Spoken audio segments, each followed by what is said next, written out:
মসজিদুল আকসা ফিলিস্তিনের ভূখণ্ডে অবস্থিত, যে মসজিদে 1 রাকাত সালাত আদায় করলে 500 রাকাতের সওয়াব আমলনামায় ঢুকিয়ে দিবে কে? আবার এই ফিলিস্তিন বিলাদুস শাম, এই শাম দেশ যেন তেন জায়গা নয়। 2টা বর্ণনায় পাওয়া যায় কিয়ামতের ময়দানটা হবে আরাফাতের ময়দানে, আবার আরেকটা বর্ণনায় পাওয়া যায় কিয়ামতের ময়দানটা হবে সিরিয়া ফিলিস্তিন এই শামের ভূখণ্ডের ময়দানে। পড়েন সুবহানাল্লাহ। সাইয়েদনা ঈসা আলাইহিস সালাম দাজ্জালকে হত্যা করার জন্য বাংলাদেশে নামবে না,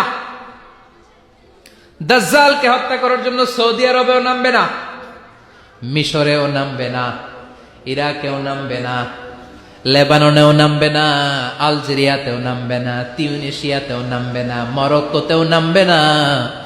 সাইয়েদনা ঈসা আলাইহিস সালাম দাজ্জালকে হত্যা করার জন্য ফিলিস্তিনের দামেস্কের জামে মসজিদের সবচেয়ে বড় মিনারার পাশে 2 জন ফেরেশতার পাখার উপরে ভর করে জমিনে নেমে আসবেন। এই জায়গাটা অনেক গুরুত্বপূর্ণ জায়গা।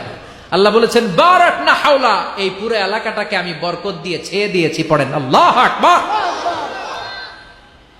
আবার এই জায়গায় বিশাল একটা যুদ্ধ হবে। ফিলিস্তিনের একটা শহর আছে আল গৌতা, এই গৌতা শহরে মুসলমানদের কেন্দ্রবিন্দু হবে। কিয়ামতের আগ দিয়ে যা যা ঘটবে সব এই ফিলিস্তিনে ঘটবে। এই জন্য তিন আর জাইতুনের কসম কাটার মধ্য দিয়ে ফিলিস্তিনের কসম কেটেছে কে? এই ফিলিস্তিনের বাইতুল হাম, যেটাকে বলে বেথেলহাম, এই বেথেলহাম সিটিতে ঈসা আলাইহিস সালামের জন্ম। সুবহানাল্লাহ পড়েন। মনে থাকবে কোন শহরে? বেথেলহাম। বেথেলহাম শহরে ঈসা আলাইহিস সালামের জন্ম। তার মানে আল্লাহ ঈসা নবীর জন্মস্থানের কসম কাটলেন। এরপরে আল্লাহ বললেন ওয়াতুরে সিনিন, তুর পাহাড়ের কসম, সিনাই পর্বতের কসম। তুর পাহাড় হলো মিশরে, মিশর হলো মূসা আলাইহিস সালামের জন্মস্থান। আর ওয়াহাদাল বালাদিল আমিন, এই নিরাপদ শহরের কসম, মানে মক্কাতুল মুকাররমার কসম। মক্কা মুকাররমা কার জন্মস্থান? জোরে বলেন, আরো জোরে বলেন। বিশ্বনবীর জন্মস্থান।